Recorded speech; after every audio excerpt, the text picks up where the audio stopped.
మనకి ఈరోజు అద్భుతంగా క్లాస్ అందించడానికి మానస్ సరోవరం రామిరెడ్డి సార్ వచ్చున్నారు. సో ఈరోజు మన కాన్సెప్ట్ కర్మ సిద్ధాంతం. సో కర్మ సిద్ధాంతం మన జీవితంలో ఎలా పనిచేస్తుంది, మరి కర్మ సిద్ధాంతాన్ని సాధన ద్వారా మన సాధన చేస్తూ దాని నుండి ఎలా విముక్తి పొందాలి అనే అంశంపై మనకి క్లాస్ అందించడానికి మానస్ సార్ రామిరెడ్డి సార్ వచ్చున్నారు. సార్ని ఒకసారి మనస్ఫూర్తిగా ప్రేమతో మనం క్లాస్కి ఆహ్వానిద్దాం. Welcome sir, good morning. Good morning, అందరికీ నమస్కారం. వినిపిస్తుందా వాయిస్? క్లియర్గా ఉంది సార్. ఓకే,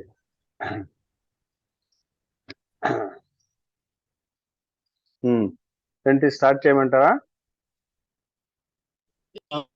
స్టార్ట్ చేయండి. ఎక్కడ నువ్వు అసలు కనపడతలేదేంటయా? నేనా మీరు వస్తున్నారని కొంచెం దాక్కున్నట్టుండు. ఏది మీ మేడం చూపించలేదు మీ మిస్సెస్ ని?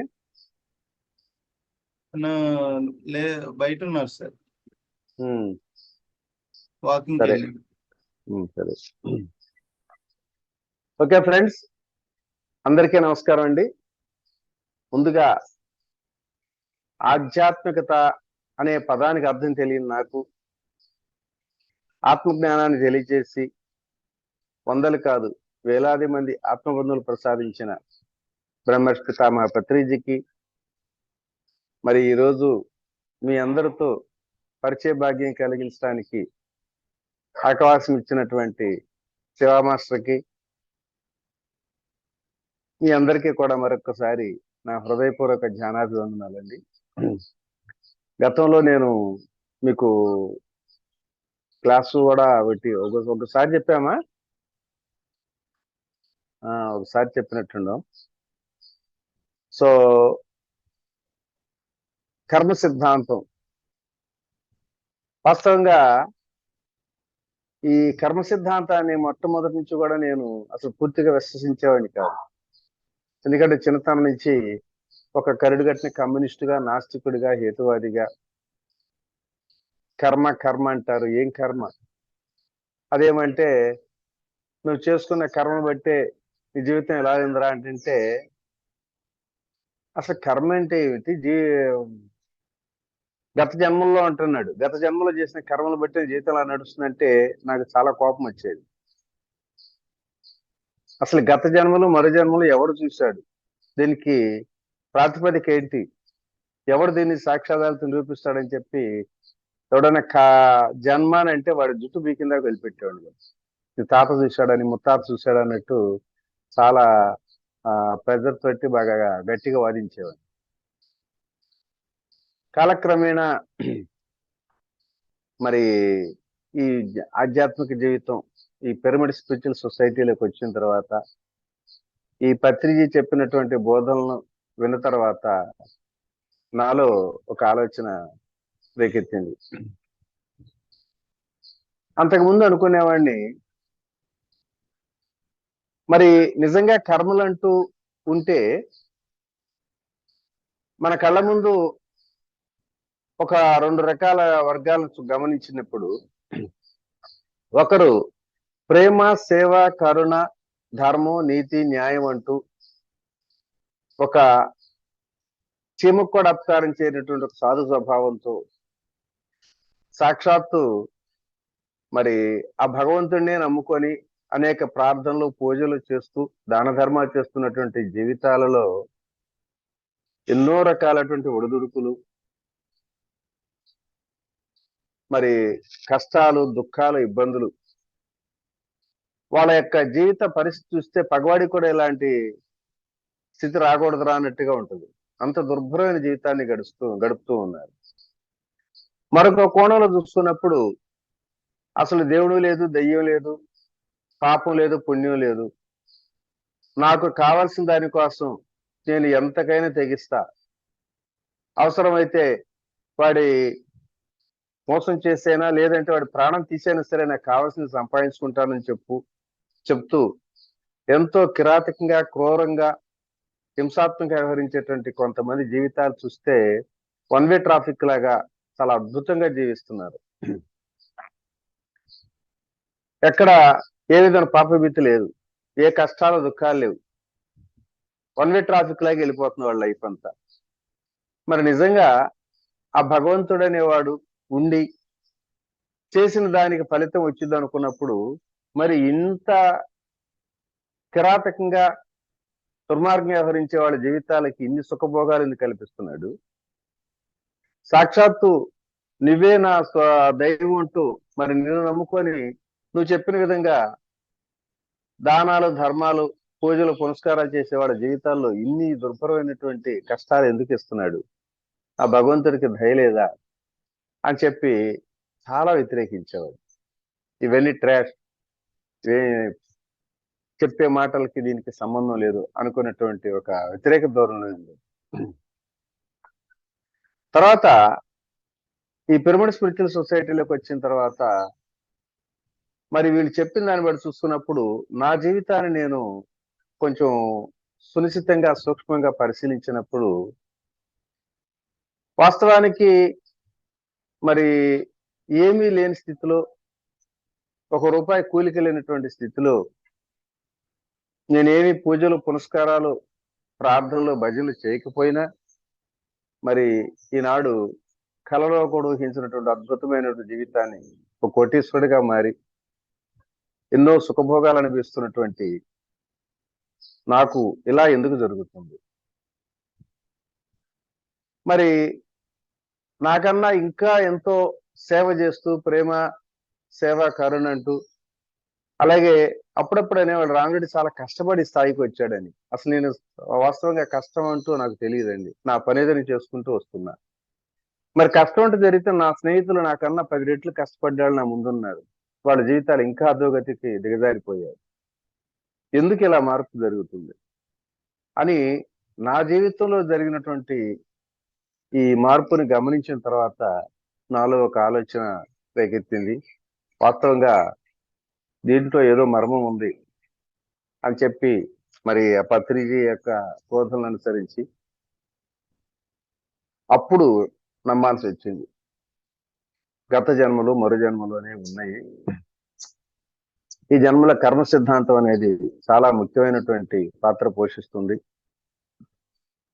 అనే ఆ సత్యాన్ని తెలుసుకున్న తర్వాత నేను మొదట ఒక పుస్తకం పత్రిజీ యొక్క ప్రోత్సాహంతో ఒక పుస్తకం రాయటం జరిగింది, మానస సరోవర్ అని. 5 వేదికల్లో అది రిలీజ్ చేసి ఎంతో ప్రాచుర్యం పొందింది. తర్వాత మళ్ళొకసారి పత్రిజీ నువ్వు ఇంకో బుక్ రాయాలయా, అయితే ఆ పుస్తకానికి పేరు నేను ముందుగా పెడుతున్నానని చెప్పి ఆ పేరు కూడా అనుభవే జ్ఞానం అని ఒక టైటిల్ ఇచ్చి దాని మీద రాయమని చెప్పి నన్ను చెప్పడం జరిగింది. పేరు ఇచ్చాడు తప్పితే అసలు ఎలా రాయాలి ఏంటి అనే దాని మీద తర్జన భర్జన పడిన తర్వాత నేను మొట్టమొదటి నుంచి ఈ కమ్యూనిస్ట్ భావాలతో అసలు ఈ కర్మల్ని మరుజన్మల్ని గత జన్మని నమ్మినట్టు నేను దాని గురించి ఒక బుక్ రాయాలనే ఉద్దేశంతో ఆ అనుభవ జ్ఞానం పేరుతోటి ఆ బుక్ రాయటం, అది కూడా పత్రిజీ స్వహస్తాలతో రిలీజ్ చేసి దాదాపు 5 వేదికల్లో కూడా అది కూడా రిలీజ్ చేయటం జరిగింది. ఇది పుస్తకం అనుభవ జ్ఞానం అని. ఇది కేవలం కర్మ సిద్ధాంతాన్ని ప్రజెంట్ చేయటం జరిగింది. ఇందులో ఒక టైటిల్ కూడా ఉందండి, ఏమైందో తెలుసు, ఏమవుతుందో తెలుసు, ఎందుకు అవుతుందో తెలియటమే జ్ఞానం. ఇప్పుడు మనకి జరిగింది తెలుస్తుంది, జరుగుతుంది తెలుస్తుంది, కానీ ఎందుకు జరుగుతుంది ఎలా అని అజ్ఞానంతో అమాయకత్వంతో బాధపడుతున్న సమయంలో ఆ సత్యాన్ని తెలుసుకోవటమే, తెలుసుకోవటం అదే జ్ఞానం అని చెప్పి చేయటం జరిగింది. సరే, ఓకే ఫ్రెండ్స్, దాదాపు ఈ కర్మ సిద్ధాంతాన్ని ప్రజెంట్ చేయాలంటే 4 రోజులు ఉండే ఇది అవును. ముఖ్యంగా కొన్ని మెయిన్ పాయింట్స్ ని నేను ఇక్కడ ప్రజెంట్ చేయడం జరుగుద్ది. అసలు కర్మలు అంటే ఏమిటి? సహజంగా మనందరికీ తెలుసు, కర్మ అనగానే మనం అనుకున్న పని జరగలేదు అనుకో, దానికి వ్యతిరేకంగా జరిగింది, అనుకోనటువంటి ఉపద్రవం వచ్చింది, ఏమనుకుంటాం? నా కర్మరా బాబు, నా కర్మ తలగొట్టుకుంటూ ఉంటాం. సో కర్మ అంటే అది కాదండి. కర్మ వేరు, కర్మ వేరు. ఈ కర్మ 3 విధాలుగా ఉంటుంది. అసలు ముందు కర్మ అనే దానికి ఏంటంటే ప్రతినిత్యం ప్రతి మనిషి కూడాను మాటల ద్వారా, చేష్టల ద్వారా, మరి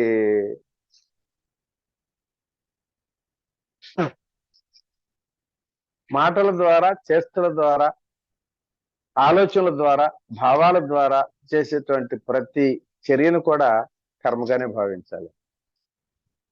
కర్మ అంటే ఇప్పుడు ఎవడో నేను శివాని గట్టిగా కొట్టాను, అమ్మో ఇంత దుర్మార్గం కొట్టాడు, ఇది కర్మరా అని చెప్పని అనుకుంటారు.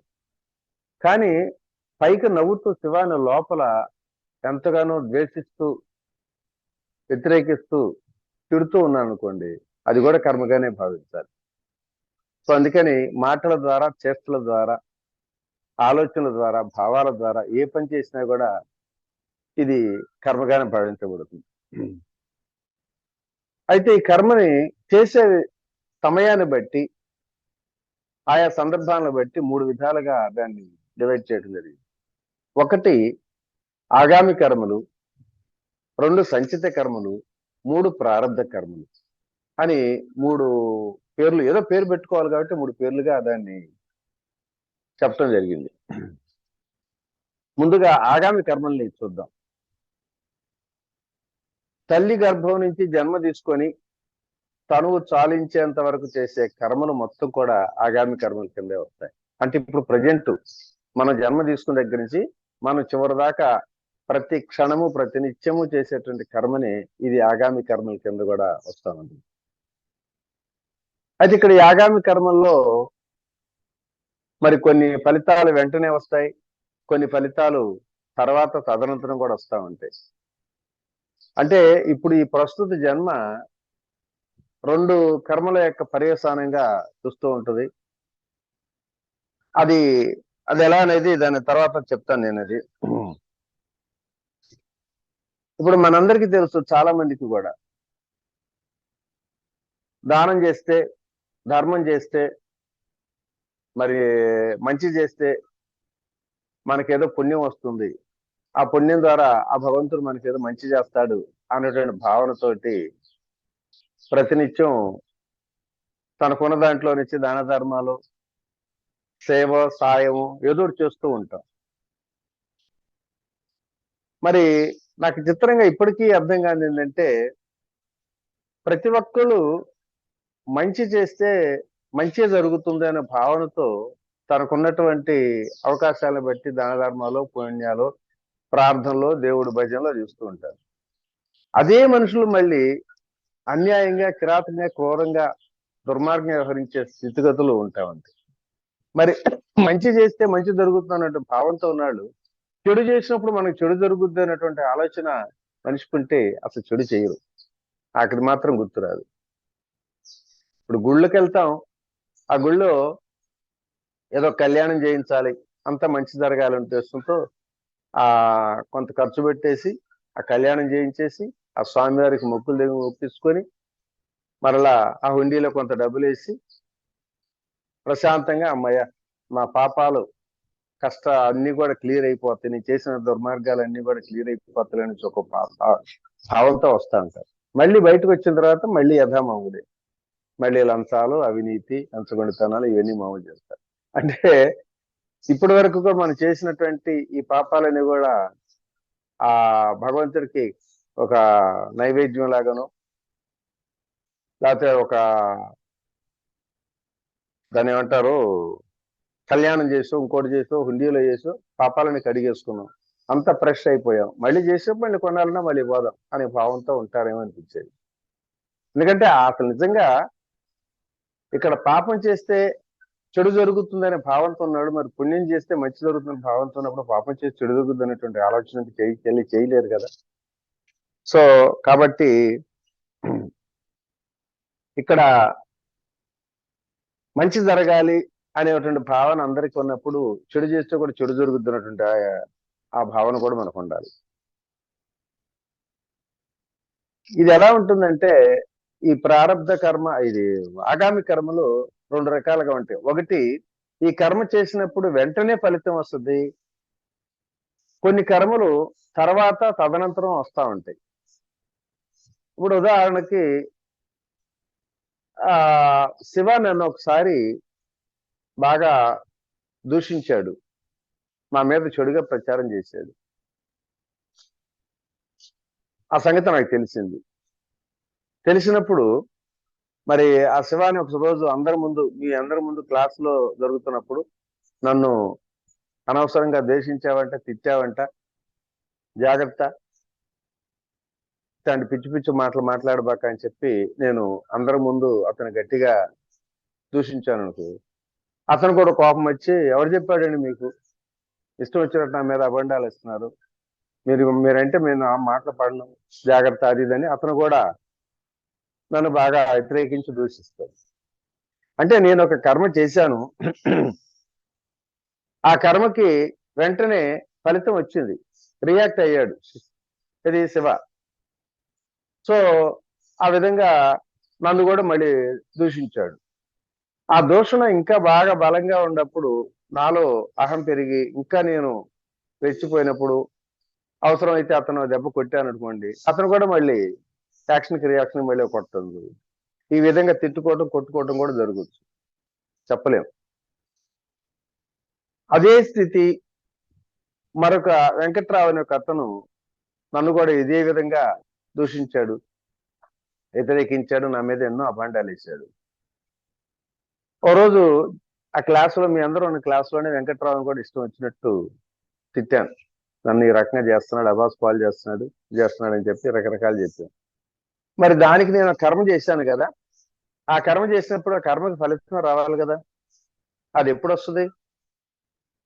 మీరందరూ మళ్ళీ ఆ వెంకట్రావుని కలిసి, రామిరెడ్డి గారు ఈ రకంగా మా ముందు చాలా రకరకాలుగా దూషించాడు, తిట్లాడు, అరిశాడు అని చెప్తే ఆయన అది విన్న తర్వాత వెంటనే నాకు మళ్ళీ నన్ను కలిసి, ఏంది నన్ను అందరి ముందు తిట్టావంట, అరిశావంట అని చెప్పి నన్ను మళ్ళీ రకరకాలుగా దోషం చేస్తే యాక్షన్కి రియాక్షన్ అయిపోద్ది, చేసిన కర్మకి ప్రతిఫలం అయిపోవచ్చు. అంటే ఒక ఆగామి కర్మ, ఇప్పుడు ప్రజెంట్ సిచ్యువేషన్ కర్మ చేస్తే కర్మకు ఫలితం అనిపించేసింది, అయిపోయింది.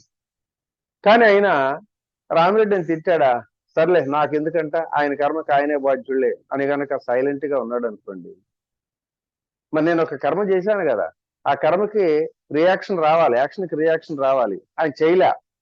అది ఆయన చేయలే వదిలేస్తే అది ఇంకా మూడు రెట్లు బలంగా తయారై అది నాకు మెడకి ఒక ఉరితాళ్ళగా తయారవుద్ది. ఎందుకంటే కర్మ చేసినప్పుడు తప్పనిసరిగా యాక్షన్కి రియాక్షన్ ఉండాల్సిందే కదా. ఆయన చేయలేదు, ఇంకొక రూపాయలు ఇంకొకరి ద్వారా ఆ విధంగా కూడా నేను అనిపించాల్సింది. అంటే అందుకే అంటారు మన పెద్దలు, ఎవడు చేసిన కర్మ అనిపిస్తాడు, నాకెందుకు లేని సైలెంట్ కూరుకుంటే నువ్వు ఇచ్చేటువంటి పనిష్మెంట్ కన్నా ఇంకా 3 రెట్లు పనిష్మెంట్ అదనంగా వస్తుంది వాడికి అనేది పెద్దలు చెప్తుంటారు. దానికి కూడా ఒక వాస్తవంగా చూడండి, ఇప్పుడు శివ నేను ఒకే కాలనీలో ఉంటున్నాం. ఒకరోజు మరి శివ ఇంట్లో దొంగలు పడ్డాడు, దొంగ దొరికాడు, పెద్ద పెద్ద అరిచాడు, అందరం భోగయ్యాం. అందరం భోగైన తర్వాత వాడిని ఆవేశంతో కోపంతో, వెధవా ఎన్ని దొంగతనాలు చేసావు, ఎంతమంది సొమ్ములు దొంగిలిచ్చావు, నీకు బుద్ధి జ్ఞానం లేదని చెప్పి ఆవిడ్ని తిట్టడం కొట్టడం కూడా జరుగుద్ది. అందరూ 4 కుళ్ళ పొడుస్తారు. ఇక ఆ తర్వాత కొట్టి సాలిచ్చిన తర్వాత, జాగ్రత్త, ఇదే ఫస్ట్ టైము, నువ్వు మరలా కనుక ఈసారి కనుక ఈ వైపు కనుక వచ్చావంటే నిన్ను ఈసారి ఇక చెమడాలు ఇస్తాం, ఇక నీకు ఒళ్ళు హోనం చేస్తాం అని చెప్పి తిట్టి పంపించేస్తారు వాడిని. అంటే సుమారుగా వాడు చేసినటువంటి దొంగతనం పట్టుబడ్డప్పుడు తిట్టని కొట్టని ఏమైనా చేయని ఒక 4 గంటల్లో ఇక వాడిని గట్టిగా మందలించేసి, ఈ ఏరియా కనుక ఈసారి ఇచ్చండి కాలు చేయి తీసేస్తామని చెప్పి మందలించి పంపించేస్తాం, అయిపోయింది. నెక్స్ట్ మంత్ మరొక నెలలో మా ఇంట్లో దొంగతనం జరిగింది, ఆ దొంగ పట్టుబడ్డాడు. ఇట్లాగే సరే మీ అందరూ కేకలేస్తే వచ్చారు. అందరు కూడా ఏదో కొట్టబోతుంటే నేను అన్నాను, వద్దొద్దు, వాడిని కొట్టి లేనిపోయింది మనవసరం తీసుకుపడాల్సింది ఉండండి అని చెప్పి నేను వెంటనే పోలీస్ స్టేషన్ ఫోన్ చేయటం, వెంటనే పోలీసులు రావటం, ఈయన పడరేకలు ఇచ్చి లోపలికి తీసుకెళ్ళటం. ఆడ స్టేషన్కి వెళ్ళిన తర్వాత ఎన్ని దొంగతనాలు చేసావు, ఎంత సంపాదించావు, మరి మాకు కూడా వాటా పెట్టుకున్నానంటాం. సరే ఇక ఆడు కొట్టిన తర్వాత 4 రోజులు కొట్టిన తర్వాత వీడి దగ్గర ఏమీ లేదులేని సంగతి తెలిసి మళ్ళీ వాళ్ళు కూడా ఏం చేస్తారంటే ఆ కోర్టుకి హ్యాండ్ ఓవర్ చేస్తారు. ఆ జడ్జి గారు ఒక 4 రోజులు విచారణ చేసి ఓ 30 రోజులు నువ్వు దొంగతనం చేసింది ప్రూఫ్ అయింది కాబట్టి ఓ 30 రోజులు జైల్లో ఉండాలని చెప్పి జైలు శిక్ష వేయటం. సో ఈ విధంగా అతను బయటపడేటప్పటికి 40 రోజులు అయింది. చూడండి, శివ వాళ్ళ ఇంట్లో పడ్డ దొంగకి మనం కలగజేసుకొని వాడిని ఇష్టం వచ్చినట్టు, అంటే వాడు చేసిన కర్మకి ప్రతిఫలంగా మనం కూడా వాడిని తిట్టో అరిచో కొట్టో చేస్తే ఒక 4 గంటల బయటపడింది. కానీ మా ఇంట్లో దొంగ పడినప్పుడు మనం ఏమి చర్య తీసుకోకుండా చట్టం అని చెప్పి చట్టానికి వదిలేసి మనం అక్కడ ఆ కర్మకి స్పందించకుండా కనుక వదిలేసామనుకో వాడు 40 రోజులు పట్టింది బయటకు వచ్చేవాడు. అంటే ఇక్కడ స్పందించినప్పుడు, ఆ కర్మ స్పందించినప్పుడు యాక్షన్కి రియాక్షన్ చేసుకుంటే ఒక 4 గంటలు బయటపడ్డాడు. ఏమి స్పందించకుండా వాడి కర్మ కాడే బాధ్యుడు రా అనుకొని సైలెంట్ కూర్చున్నప్పుడు 40 రోజులు పట్టింది బయట. సో కాబట్టి ఫ్రెండ్స్, ఎప్పుడైనా మన జీవితంలో కొంతమంది మనని అపకారాలు చేసి అన్యాయాలు చేసి మరి రకరకాలుగా హింసలు చేసినా కూడా మనం స్పందించకుండా కనుకుంటే ఆ కర్మకు వాడే తప్పనిసరిగా బాధ్యుడు. సో ఈ విధంగా ఇది ఆగామి కర్మల కిందకే వస్తాయి. అంటే ఇందాక అనుకున్నట్టు తల్లి గర్భుని జన్మ తీసుకొని తను చాలించేంత వరకు చేసే కర్మలనేవి కూడా ఆగామి కర్మలు. ఈ ఆగామి కర్మల్లో వెంటనే కొన్ని ఫలితాలు ఇచ్చాయంటాయి, కొన్ని ఫలితాలు తర్వాత తదనంతరం వస్తుంటాయి. తర్వాత సంచిత కర్మలు అంటే సంచితం చేసి ఉంటుంది. ఉదాహరణకి రంగడు అనేవాడు ఒక విజయవాడలో ఒక అపార్ట్మెంట్ లో నివసిస్తున్నాడు. వాడు చాలా దుర్మార్గాలు చేశాడు, హత్యలు చేశాడు, మానభంగాలు చేశాడు, ఆస్తులు దోసేశాడు. అయితే ఇవన్నీ చేసినవన్నీ కూడా సంచితం చేసేసాడు. అంటే తెలియనీయకుండా అతను చేసినటువంటి హత్యలు మర్డర్లు అన్ని కూడా బయటకు రాకుండా ప్రీ ప్లాన్డ్ గా చేసుకుంటూ వచ్చాడు. ఒక 4 మర్డర్లు చేశాడు అనుకున్నాం. ఈ 4 మర్డర్లని సంచితం చేసి జాగ్రత్తగా ప్లాన్ చేసి చేసుకున్న తర్వాత వాడు ఒక 10 సంవత్సరాల తర్వాత కోట్లు సంపాదించిన తర్వాత ఇంకా లాభం లేదు, ఇప్పుడు వరకు కూడా మరి ఎంతో ప్లాన్డ్ గా చేసాం, ఎంతకన్నా మరి అద్భుతమైన అవకాశం ఈ సంపాదన ఇవన్నీ కూడా మనకు వద్దు, ఏదో దూరంగా విశ్రాంతిగా ఎవరు తెలియనటువంటి స్థలంలోకి వెళ్దాం, ఇక్కడ అంతా మళ్ళీ గొడవలు అవుతాయనే ఉద్దేశంతో ఇక్కడ ఆస్తులు, అపార్ట్మెంట్లు, స్థలాలు అన్ని అమ్మేసుకొని మూట కట్టుకొని పోయి ఒక బాంబే వెళ్ళాడు. ఒక కాలనీలో బ్రహ్మాండం ఇల్లు కట్టుకున్నాడు, అక్కడ ఉంటున్నాడు. అక్కడ ఉండి వాడు ఏం చేస్తున్నాడు, ఇవన్నీ మర్డర్లు మానభంగాలు చేసి ఇసుకెత్తిపోయింది, అందరూ దూరం అయిపోతున్నారు. వీటిని కాకుండా అందరితో మంచిగా ఉండాలి, అందరితోటి ప్రేమగా ఆప్యాయంగా ఉంటే అది ఇంకా బాగుంటుంది అన్న ఒక ఆలోచన కలిగి ఆ కాలనీలో వాళ్ళందరికీ కూడా ఎన్నో దాన ధర్మాలు చేస్తూ చదువు సంధ్యలు చెప్పిస్తూ పిల్లలకి గుళ్ళు గోపురాలు కట్టిస్తూ అన్నదానాలు చేస్తూ అసలు ఆ కాలనీ అసలు సాక్షాత్ దేవుడుగానే వ్యవహరిస్తుంది.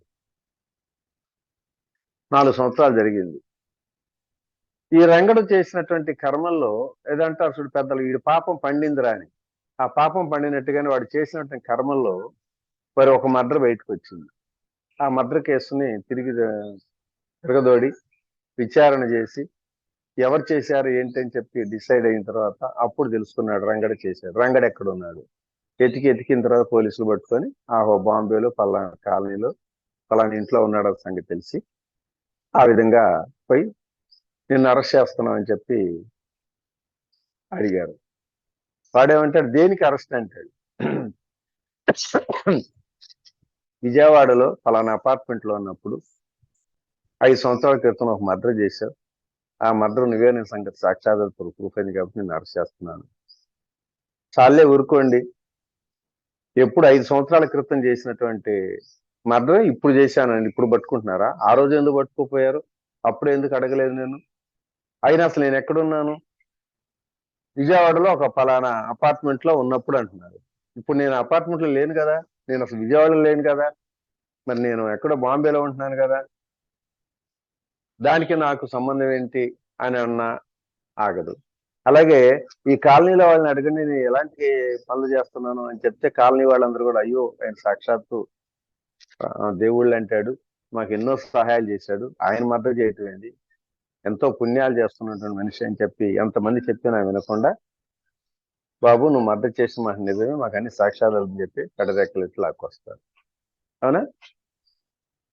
సో ఇక్కడే మనకి అది ఎన్ని ఆస్తి, ఇప్పుడు ఎన్ని సంపాదించినా ఆస్తిపాస్తులు, ధనం, మంచి చెడ్డలు, అధికారాలు, ఇవన్నీ ఎన్ని సంపాదించినా అవి ఎక్కడ వదిలేసినా, పూర్తిగా వదిలేసినా తను ఎక్కడికైనా వెళ్ళని ఆ కర్మఫలం అనేది వెంటాడుతూనే ఉంది.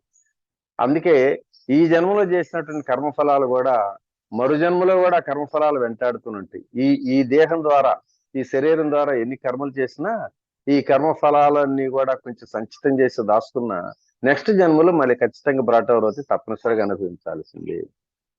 అందుకే అంటారు పెద్దలు, ఎవరు చేసిన కర్మ వారు అనుభవించక తప్పదయ్యా అని తన పాటలు పాడుతూ ఉంటారు. సో కాబట్టి ఫ్రెండ్స్, మరి ఇక్కడికి వచ్చారు, జైలు తెలంగాణ తీసుకొచ్చారు. జడ్జి గారు విచారణ చేసి నువ్వు మర్డర్ చేశావు కాబట్టి మరి దాదాపు నీకు 5 సంవత్సరాలు జైలు శిక్ష వేస్తున్నాను అని చెప్పి ఆ శిక్ష వేశారు. 5 సంవత్సరాలు జైల్లో, రాజమండ్రి సెంట్రల్ జైల్లో తీసుకెళ్లారు. ఇప్పుడు ఈ రంగడు రాజమండ్రి సెంట్రల్ జైల్లో 5 సంవత్సరాల పాటు ఉండాలి. ఇప్పుడు ఎందుకు వచ్చాడు రాజమండ్రి సెంట్రల్ జైలుకి? వాడి ప్రారంధ కర్మ, అంటే గతంలో ఒక కర్మ చేశాడు, ఆ కర్మకి ఫలితాన్ని ప్రతిబింబించింది, ఆ ఫలితాన్ని అనుభవించడం కోసం ఇప్పుడు జైలు జీవితం 5 సంవత్సరాల పాటు జైలు జీవితం అనుభవిస్తున్నారు. అంటే జైలులో 5 సంవత్సరాల పాటు జీవించేటువంటి ఈ జీవితం మొత్తం ప్రారంభ కర్మను అనుసరించే జరుగుద్ది. అయితే ఈ జైల్లో మరి 5 సంవత్సరాల పాటు 5 సంవత్సరాలు జైలు శిక్ష పడింది, కానీ ఈ 5 సంవత్సరాలు కూడా వర్క్ ఉండేట్టుగా ప్రతిరోజు సాటి వాళ్ళతోటి ప్రేమగా మాట్లాడటమా, కోపంగా మాట్లాడటమా, తిట్టటమా, కొట్టటమా, ఏదో జరుగుతూనే ఉంటాయి కర్మలు. అక్కడ సాటి ఖైదీలతోటి ప్రేమగా, మరి ఎంతో ఆదరణగా, స్నేహభావంతో అందరితో మంచిగా ఉంటే ఆహా ఓహా అందరితో కలిసిమెలిసి ఉంటామంటాడు. లేదు, ఇక్కడ కోపంతో, ఆవేశంతో, ఇంకా దుర్మార్గంగా సాటి ఖైదీల్ని తీరుతున్నప్పుడు వాళ్ళందరితో విరోధం కూడా పెంచుకోవడానికి కూడా సిద్ధం అవుతారు. అంటే ఇక్కడ మంచిగా ఉన్నప్పుడు వాడిని ప్రేమగా చూస్తారు, చెడుగా ఉన్నప్పుడు వ్యతిరేకించి వాటితోటి రోజు గొడవలు పడుతూ ఉంటారు. అంటే ఇవన్నీ కూడా ఏంటంటే ఆగామి కర్మలు. ఆ జైలు జీవితంలో ప్రజెంట్ అనిపించే ఆగామి కర్మలు. ఈ ఆగామి కర్మల్లో మరి కొన్ని ఖర్చు అయిపోతాయి, కొన్ని ఖర్చు బాగా మిగిలిపోయినటువంటి దాన్ని మళ్ళీ సంచితంలో చేరిపోతున్నాయి. అంటే సంచితం అంటే ఒక సంచి అనుకోండి, సంచిలో చేరిపోతున్నాయి. సో ఆ విధంగా సంచిత కర్మలు ఇప్పుడు జైల్లోకి రావటం, 5 సంవత్సరాల పాటు జైలు జీవితం అనిపించటానికినేమో ప్రారంభ కర్మ అనుసరించి వచ్చాడు. మరలా ఈ 5 సంవత్సరాల్లో రోజు కర్మ చేస్తున్నాడు. ఈ కర్మల్లో కొన్ని ఖర్చు అయిపోతాయి, అంటే వెంటనే ఫలితాన్ని ఇచ్చేవి ఉంటాయి, కొన్ని ఏమో ఫలితం కాకుండా తర్వాత బ్రాటవర్గా వచ్చే కొన్ని ఉంటాయి. ఇవన్నీ సంచితంలోకి వెళ్ళిపోతా ఉంటాయి. సో కాబట్టి ఈ 5 సంవత్సరాలు పూర్తయిన తర్వాత మళ్ళీ వీడు బయటకు రిలీజ్ అయ్యాడు అనుకోండి. రిలీజ్ అయ్యే టైంలో మళ్ళీ వీడు చేసిన కర్మల్లో ఇంకొకటి మర్డర్ కేసు మళ్ళీ బయటకు వచ్చింది. బయటకు వచ్చి అది జడ్జి గారు విచారించినప్పుడు మళ్ళీ ఇంకొక హత్య చేశాడు అంటున్నప్పుడు అప్పుడు ఆ జైలు సూపరింటెండెంట్, బాబు ఆయన బయటకు వెళ్ళటానికి అయిపోయింది, కానీ మళ్ళీ వెంటనే నువ్వు ఇంకొక మర్డర్ చేసావు, దానికి కూడా ఇంకొక మళ్ళీ 4 ఏళ్ళు శిక్ష పడింది, మళ్ళీ రారా బాబు అంటే మళ్ళీ తీసుకొచ్చి జైల్లో పడతారు. ఈ రకంగా జైలు జీవితం, జైల్లో 5 సంవత్సరాల జైలు జీవితంలో మళ్ళీ కొన్ని కర్మలు చేయటం, మళ్ళీ బయటకు రిలీజ్ చేయటం, మళ్ళీ ఇంకొక కర్మ చేసిన దాన్ని ఎక్కడ చేసిన జైలు జీవితం, ఇలాగా బయటకు రావటం, మళ్ళీ జైలు రావటం, అట్లాగే పునరపి మరణం పునరపి జననం అని చెప్పి చేసినప్పుడు మన జన్మల్లో ఈ విధంగా ఈ కర్మలో, ఈ సంచిత కర్మలో నుంచి పక్కానికి వచ్చిన ప్రారంభ కర్మల ద్వారా జీవితాన్ని అనిపించడానికి ఒక తల్లి గర్భంలో జన్మ తీసుకొని అది 50 ఏళ్ళ, 60 ఏళ్ళ, 70 ఏళ్ళ మనం నిర్దేశించుకొని వస్తాం.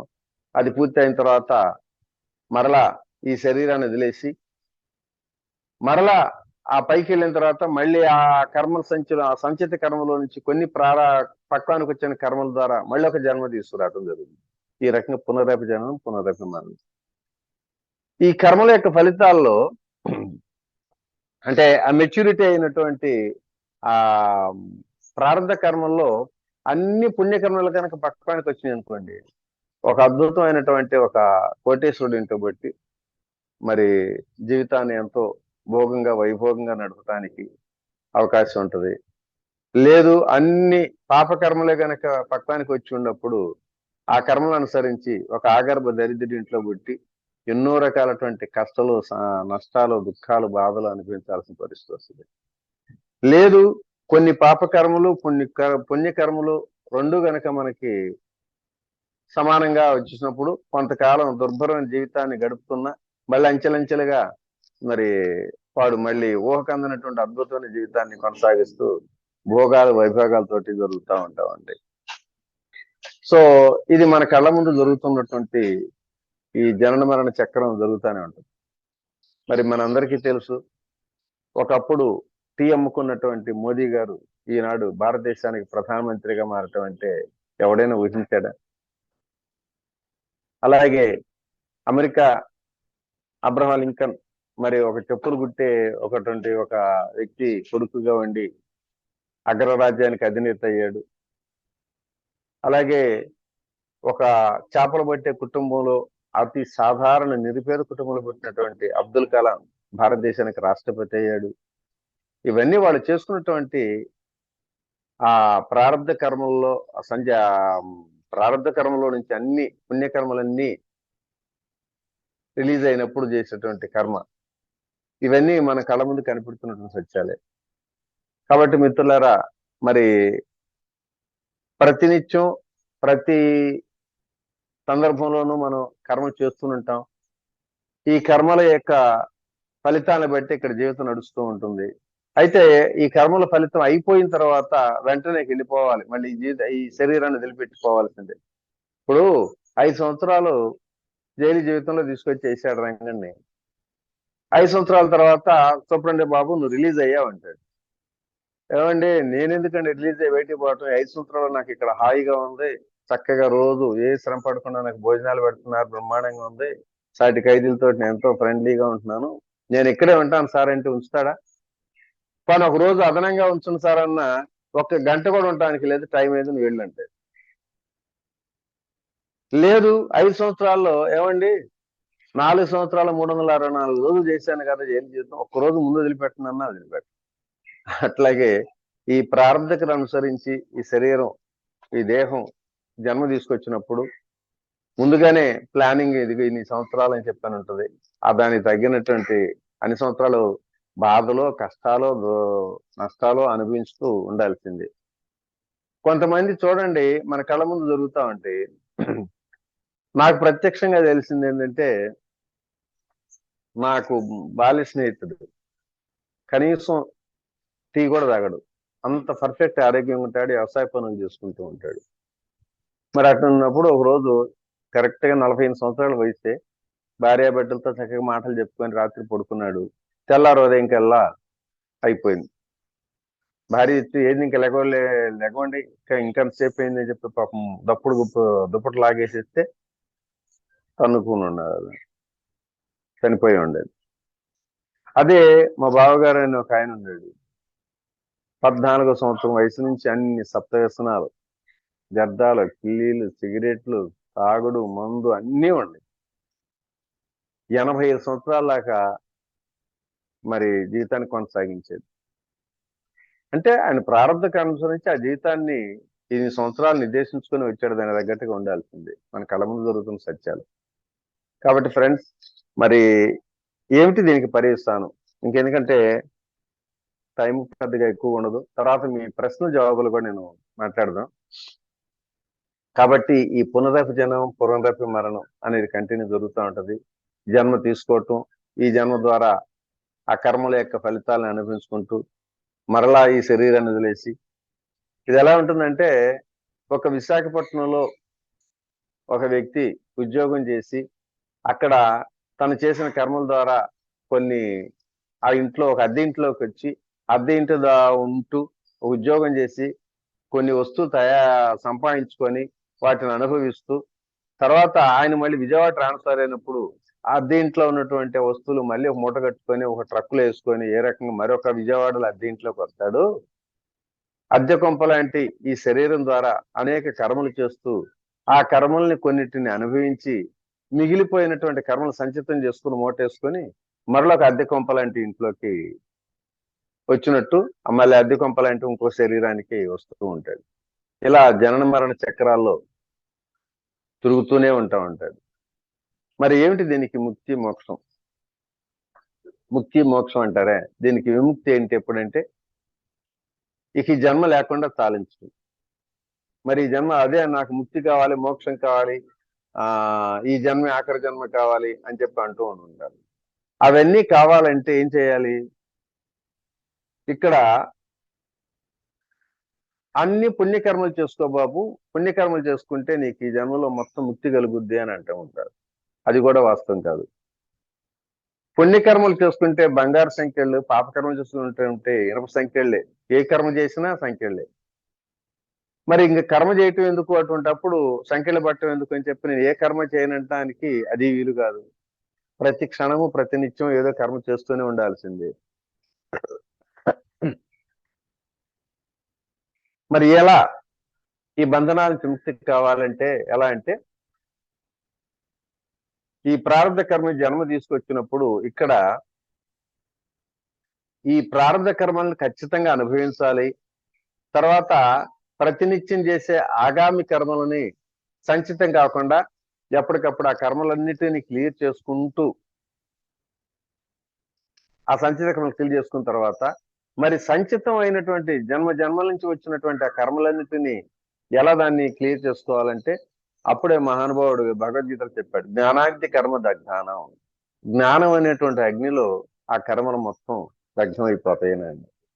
ఇప్పుడు చూడమండి, మనకి ఒక మంట రాజే పెద్ద మంటలో చిన్న చిన్న రవ్వ లాంటి దాంట్లో పచ్చి కట్టెలు పెడితే ఏ రకంగా మండదు. కానీ అదే ఒక పెద్ద మంట మండుతుంది అనుకోండి, ఆ మంటలో పుచ్చిపోయిన పుల్లలు కానీ, పచ్చి పుల్లలు కానీ, ఎండు పుల్లలు కానీ ఏదేసినా దగ్ధమైపోతుంది. ఎందుకంటే అంత పెద్ద అగ్ని. ఆ అగ్నిలో ఏదేసినా మసి మాడే మొత్తం క్లియర్ అయిపోయింది. అట్లాగే జ్ఞానం అనే అగ్నిలో మన కర్మలన్నీ సమస్తం జన్మ నుంచి వచ్చినటువంటి ఆ సమస్తమైనటువంటి ఆ కర్మలన్నీ కూడా దగ్ధం చేసుకోవడానికి ఆ భగవద్గీతలో మహానుభావుడు అన్నిటినీ క్లియర్గా చెప్పాడు. ఒక రకంగా భగవద్గీత అంటే నా దృష్టిలో మనం ఈ జన్మ తీసినప్పుడు ఈ జన్మలో ప్రారంభ కర్మలు ఎలా అనుభవించాలి, అలాగే ఈ జన్మలో జరిగేటువంటి ఆగామి కర్మల్లో ఎలాంటి సంచితం కాకుండా, బ్యాలెన్స్ లేకుండా చేస్తున్న కర్మకి క్లియర్ అవటం కోసం ఎలాంటి పద్ధతులు చేయాలి, తర్వాత జ్ఞానం అనే అగ్ని కర్మల్ని ఎలా దగ్ధం చేసుకోవాలనే దాని మీద 3 విధాలుగా తెలియజేసినటువంటిది భగవద్గీతలో. సో కాబట్టి మిత్రులారా, మరి మనం ఈ కర్మని దగ్ధం చేసుకోవాలంటే గీతలో గీతాచార్యుడు చెప్పినట్టుగా మరి ప్రతి నిత్యం ప్రతి క్షణము చేసేటువంటి కర్మల్ని సంచితం కాకుండా ఎలా చేసుకోవాలనే దాని మీదే మరి తెలియజేయటం జరిగింది. అందులో అది ఎలా ఉంటుందంటే ఆ కర్మలు 3 కూడా కర్మలు దగ్ధం చేయాలంటే ఒక మాట చెప్పాడు ఆయన. ఇప్పుడు ఈ ఆగామి కర్మలు బంధం కాకుండా ఎలా చేయాలంటే కర్తృత్వ భావంతో కాకుండా కర్తవ్యత భావంతో కర్మలు చేయాలి అని.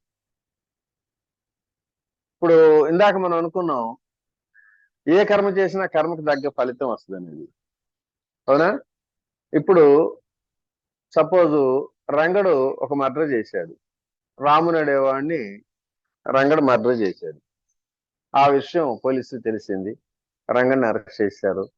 అరెస్ట్ చేసి విచారణ చేసిన తర్వాత ఒక మనిషిని నిర్దాక్షిణ్యంగా వాడి ప్రాణం తీశావు కాబట్టి నీకు ఉరిశిక్ష వేశాడు అని చెప్పి మరి జడ్జి గారు తీర్పు చెప్పడం, ఆడికి ఉరిశిక్ష వేయటం జరిగింది. సరే, ఉరిశిక్షను అమలు జరిపాడు అంటే ఆడు కర్మ చేశాడు, రాముణ్ణి అన్యాయంగా వాడిని హత్య చేశాడు, వాడు ప్రాణం తీశాడు. వాడు ప్రాణం తీసినప్పుడు దాని శిక్ష ఉరిశిక్ష పడింది. మరి ఉరిశిక్షని అమలు జరపటం కోసంగా మరి ఆ తలారిని పెట్టేసి వాడిని కూడా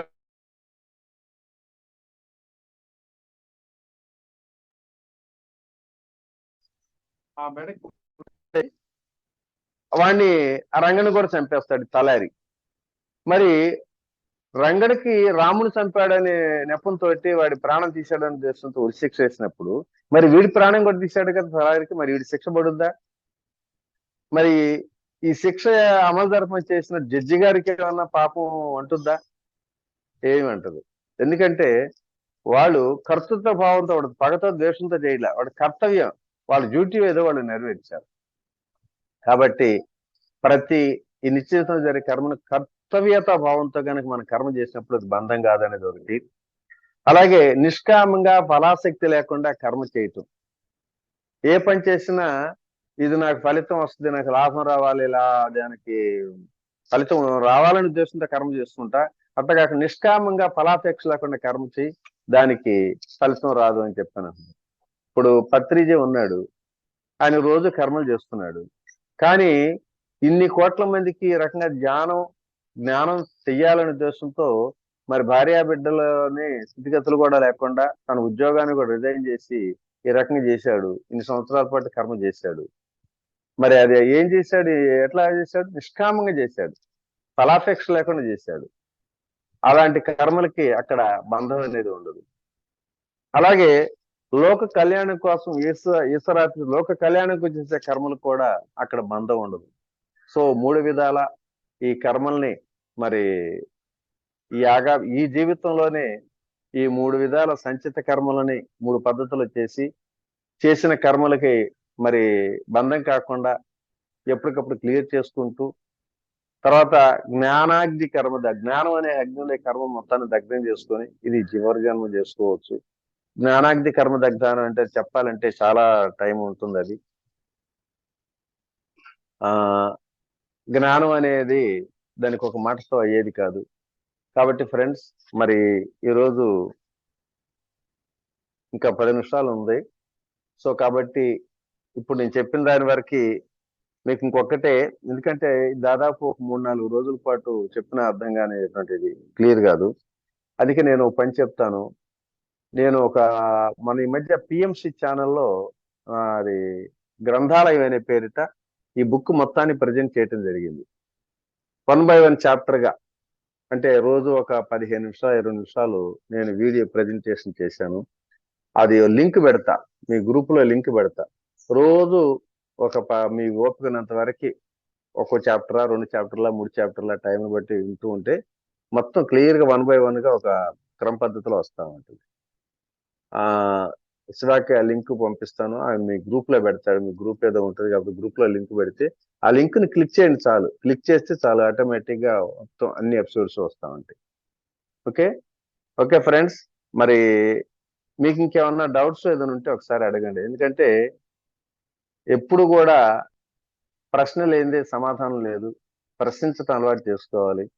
మనకున్న డౌట్స్ని క్లారిఫై చేసుకోవాలంటే మనమే క్లారిఫై చేసుకో. ఇట్లాంటి సందర్భాల్లో మీకున్న డౌట్ని క్లారిఫై చేసుకునే ప్రయత్నించినప్పుడు మీ ద్వారా అది మళ్ళీ పక్కన ఉన్నటువంటి సాటి మిత్రులకి 100 మందికి కూడా ఆ డౌట్ని క్లారిఫై చేయడానికి అవకాశం ఉంది. సో కాబట్టి నాకు తెలిసినంత వరకు చెప్పడానికి ప్రయత్నం చేస్తాను, తెలియకపోతే తెలుసుకోవడానికి ప్రయత్నం చేస్తాను. ఏదన్నా మరి లాస్ట్ 10 నిమిషాల్లో మీరు ఏదైనా అడగదలుచుకుంటే అడగండి. ఓకే, శివ ఉన్నారా?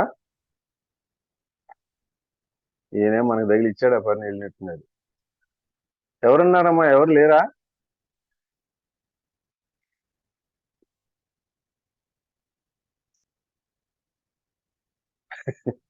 ఎవరు మాట్లాడటంలా? నమస్తే సార్. నమస్తే అమ్మా. చాలా ఉన్నారా? అసలు ఉన్నారా? సార్ ఉన్నారు. డౌట్స్ ఉంటే అడగండి. డౌట్స్ ఉంటే అడగండి, అడగమను. చాలా అద్భుతంగా ఉంది సార్ సెషన్ కర్మ సిద్ధాంతము. అయితే ఇప్పుడు మనం ఏదైనా అనుభవిస్తూ ఉండేది ఎందువల్ల వచ్చింది, ఎలా పోతుంది, ఎలా తెలుసుకోవాలి?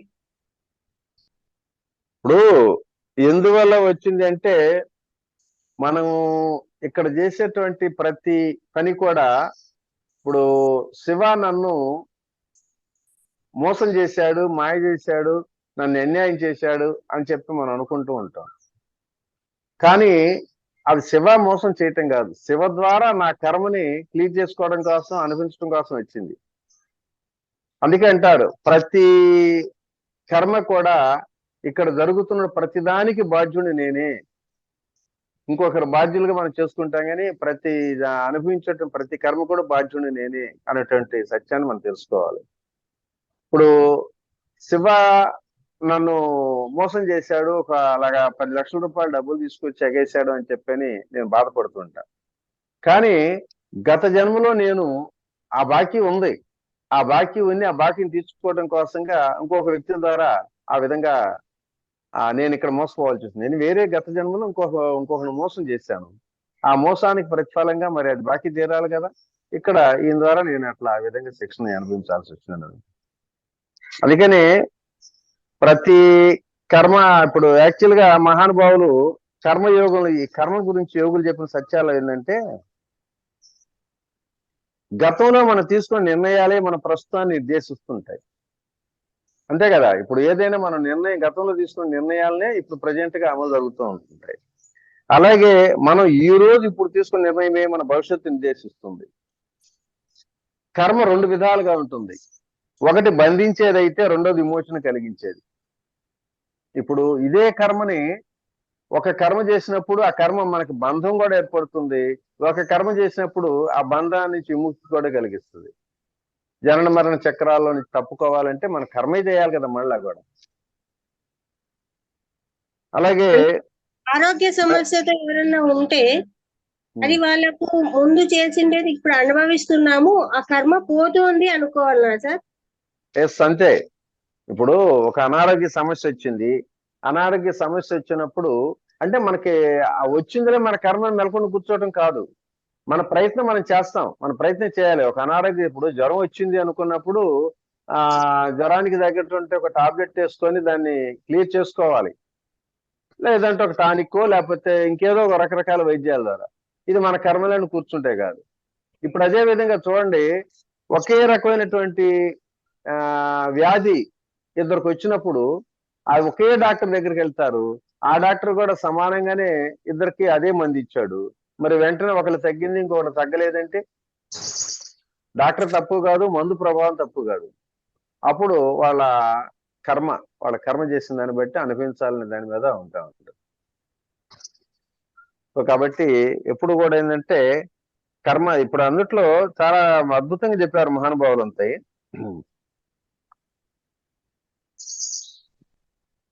దేశానికి రాజ్యాంగం ఇటువంటిదో సృష్టికి కర్మ సిద్ధాంతం అటువంటిదే అన్నాడు.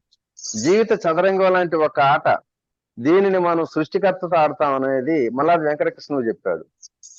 మనిషి వేమన చెప్పాడు ఒక అద్భుతమైన మాట, మనిషి మరణించినప్పుడు అతని సంపద గడప దాటి రాదు, బంధుమిత్రులు శ్మశానం దాటి రారు, కర్మఫలం మటుకు ఖర్చు అయ్యేంత వరకు జన్మ జన్మలు వెంటాడుతుంది అన్నాడు వేమన. ఎంత క్లారిటీగా చెప్పాడు చూసారా. అలాగే విత్తు చిన్నదైనా దాని నుంచి పుట్టే మర్రి చెట్టు చాలా పెద్దది. అలాగే చిత్తశుద్ధితో చేసేది చిన్న పనైనా ఫలితం మాత్రం అపారంగా ఉంటుంది అంటాడు మరి యోగి వేమన.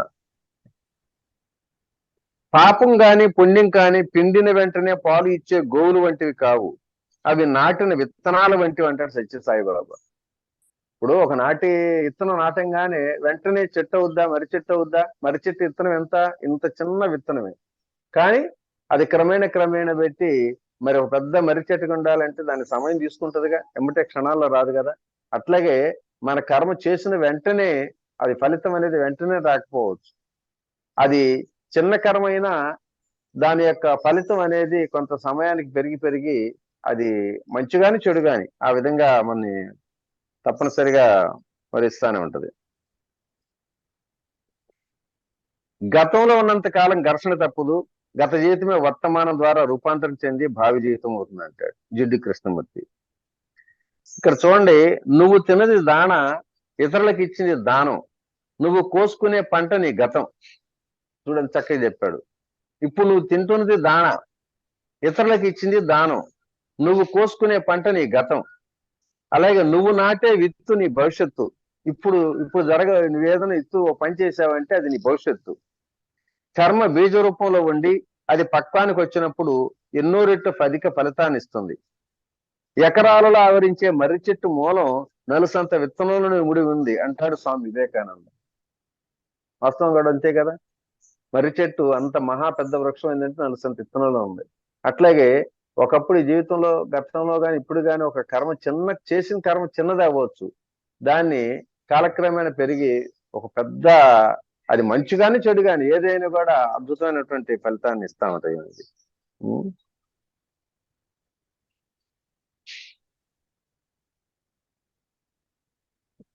చాలా మంది మహానుభావులు ఎంతో మంది చెప్తారు.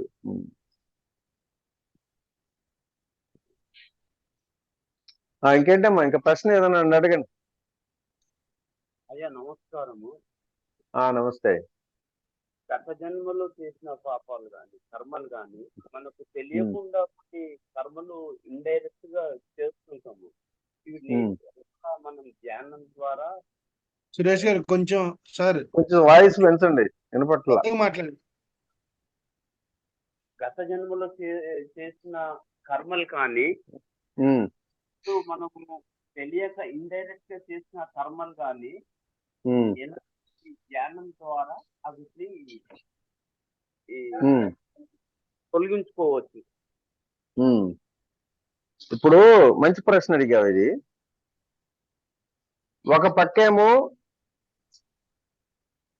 మంచి పుణ్యాలు చేసుకుంటే పుణ్యం చేసుకున్నప్పుడు నీ కర్మలన్నీ కూడా దగ్ధమైపోతాయి అని చెబుతుంటారు మన పెద్దలు. అందుకని సాటి మనిషికి దాన ధర్మాలు పుణ్యాలు చేసుకుంటూ వస్తూ ఉంటారు.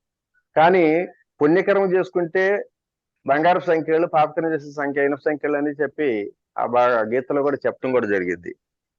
ఇక్కడ కర్మను తగ్గించుకోవటం అంటే, ఇప్పుడు మనం ధ్యానం చేసాము, ధ్యానం చేసినప్పుడు మనం చేసిన కర్మని అది పూర్తిగా తగ్గించడం కాదు. ఇప్పుడు రమణ మహర్షి చరిత్ర ఉంది కదా. రమణ మహర్షి మరి రాచపుండు పడి ఆ రకంగా చేస్తే ఆ పుండు తగ్గించుకుని ఆపరేషన్ చేసేటప్పుడు కూడా ఆయన ఏమాత్రం కూడా బాధపడలా, కష్టపడలా. ఈ భక్తి ఇంజక్షన్ కూడా చేయనీయకుండా కోసేసుకోరా బాబు అన్నాడంటే, నేను వేరు, నా బాడీ వేరు, నా శరీరానికి సంబంధించిన తత్వంలో ఉన్నాడు కాబట్టి. సో కాబట్టి ఇక్కడ ఏంటంటే, మనం చేసినటువంటి ఆ కర్మ మనకి అక్కడ బంధం కాకుండా బాధ కాకుండా ఉండాలి అంటే జ్ఞానం ఉండాలి. ఆ జ్ఞానం కోసమే మనం ధ్యానం చేయటం. ఇప్పుడు ఒక చిన్న ఎగ్జాంపుల్ చెప్తాను. నేను నడుస్తూ ఉన్నాను. నడుస్తున్నప్పుడు రోడ్డు మీద ఒక రాయి తగిలి కాలు పగిలిపోయింది, ఏలు రక్తం గారుతుంది. రక్తం గారుతుంటే అబ్బా అని చెప్పి కొంచెం బాధపడ్డాను. ఒక గుడ్డ కట్టుకున్నాను, నడుస్తూ పోతున్నప్పుడు నువ్వు ఎదురయ్యావు. ఏంటి సార్, ఏంటి కట్టే ఏంటి అని అన్నా. ఏదో చూడక కొంచెం అటు ఇటు చూసేటప్పుడు కాళ్ళకి ఎదురు తగిలింది, రాయి తగిలింది, అందుకని కట్టుకట్టాను. పర్లేదు, 2 రోజుల్లో కొంచెం ఎప్పుడు తగ్గిద్దులే అని చెప్తా ఉంటాను. అవునా? సింపుల్ గా చేసేసి. అంటే ఇది నేను చేసుకున్న కర్మ, నా ద్వారా నేను చేసుకున్న దెబ్బ కాబట్టి అక్కడ నేనేమి బాధపడలా, సింపుల్ గా పోయిద్దిలే అని చెప్పి అనుకున్నాం. అదే మరి మరొకసారి నేను అందరిలో కూర్చున్నప్పుడు శివ వచ్చి నా కాలు మీద ఒక పెద్ద ఒక రాయి లాగా వేసాడు. ఓ రాయి వేసేప్పటికి ఆ రాయి నా ఏలు పడిపోయి పగిలిపోయింది. వెంటనే ఏమంటాను నేను, నీ బుద్ధి ఉందా లేదా అది ఇది అని చెప్పి శివాని అరుస్తా, గట్టిగా అరుస్తా ఉంటా. దాదాపు 1/2 గంట సేపు తిట్టాను. తిట్టిన తర్వాత సరే కట్టుకుంటాను, అయిపోయింది. మళ్ళీ నేను నడుచుకుంటూ పోతుంటే వేరే ఇంకో సడరంగా నువ్వు ఎదురొచ్చి ఏంటంటే కట్టింది, ఏం చేస్తా మహానుభావుడు చూడు అది వేశాడు శివ, ఇటు చేశాడు అని చెప్పి మళ్ళీ ఆయన ఒక 1/2 గంట సేపు తిడతాడు. జరిగిన సంఘటన ఒకటే, ఏలు పగిలింది, బాధ కూడా ఒకటే. కానీ ఇక్కడ నేను చేసుకున్న గాయం కాబట్టి ఏముంది సింపుల్ గా బయటలోంచి చాలా ఈజీగా చెప్పేశాను. అదే ఇతర పరాయి వాడు చేశారనే కానీ అక్కడ బాధన అధికం అయిపోయింది. అవునా? సో అదే ఆ జ్ఞానం తెలుసుకోవటం. కర్మని ఖచ్చితంగా అనిపించాల్సిందే. ఏది ఎంతటి వారైనా కర్మ అనుభవించక తప్పదని తత్వవేత్తలు చెప్పినట్టు కర్మ అనుభవించాల్సిందే. అనుభవించేటప్పుడు జ్ఞానపరంగా ఎదిగినప్పుడు ఈ కర్మ నా ద్వారా నేను చేసుకున్నది అనేటువంటి భావనతో ఉన్నప్పుడు అక్కడ బంధం ఉండదు, భయం ఉండదు, దుఃఖం ఉండదు, జరగాల్సింది జరిగిపోతా ఉంటుంది. ఇప్పుడు చూడండి, మనకి ఎంతో ఆత్మీయులుగా ఉండాలి, సడన్ గా చనిపోయారు అనుకోండి, అదే జ్ఞానపరంగా ఎదిగిన వాళ్ళేమో అయిపోయింది, ఆ టైం అయిపోయింది కాబట్టి వాళ్ళ వచ్చిన పని అయిపోయింది కాబట్టి వెళ్ళిపోయాలని చాలా ఈజీగా ఉంటారు. ఇక మిగతా వాళ్ళు అర్థం కానప్పుడు ఏంటంటే వామో పోయావా అని చెప్పి శోకాలు పెట్టి గిలగిల తణుకులాడేవాళ్ళు ఉంటారు. అంటే ఇప్పుడు మన పత్రిజీ ఉన్నాడు, తను వచ్చిన పని అయిపోయింది, బాడీని వదిలేసేటప్పుడు ఏం చెప్పాడు? నా కోసం ఎవరో ఏడవద్దు, అందరూ నవ్వుతూ ఉండండి, నవ్వుతూ వీడ్కోలు పలకండి అని చెప్పాడు. ఆ విధంగానే కొన్ని లక్షల మంది మరి ఆయనకి వీడ్కోలు చెప్పారు. మీరు ఉన్నారో లేదో, ఆ పత్రిజీ పోయినప్పుడు అందరూ కూడా టాటా బై బై అన్నట్టుగా చెప్పేసి నవ్వుతూ, అసలు ఒక్కళ్ళ కళ్ళ మటు చుక్క నీళ్లు తాగ, అందరూ నవ్వుతూ వీడ్కోలు పలికారు. అది జ్ఞానపరంగా ఎదుగుతుంది. ఓకే,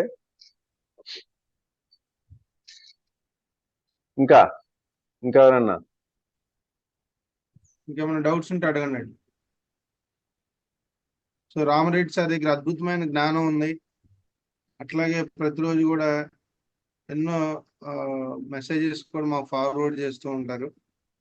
మనకి ఈరోజు నిజంగా ఇది ఒక అద్భుతమైన సెషన్. కర్మ సిద్ధాంతం గురించి మనం సార్ నేను అడగగానే టాపిక్స్ లో ఏ టాపిక్ చూడమంటే సార్ కర్మ సిద్ధాంతం పెట్టవయ్యా అన్నారు. సో రియల్ గా వండర్ఫుల్ సెషన్ ఈరోజు. ఇంకేమైనా డౌట్స్ ఉంటే అడగండి. మరి సో నేను లింక్ పంపిస్తాను నీకు, ఆ లింక్ ని మీ గ్రూప్ లో పెట్టు. ఆ లింక్ లో పెడితే రోజు క్లియర్ గా అందరికి ఆ లింక్ ఓపెన్ చేస్తే క్లియర్ గా సో వింటారు పూర్తిగా. Okay sir.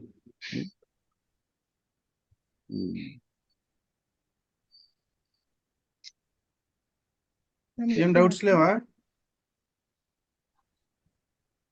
నమస్తే మాస్టర్. నమస్తే అమ్మా, చెప్పండి.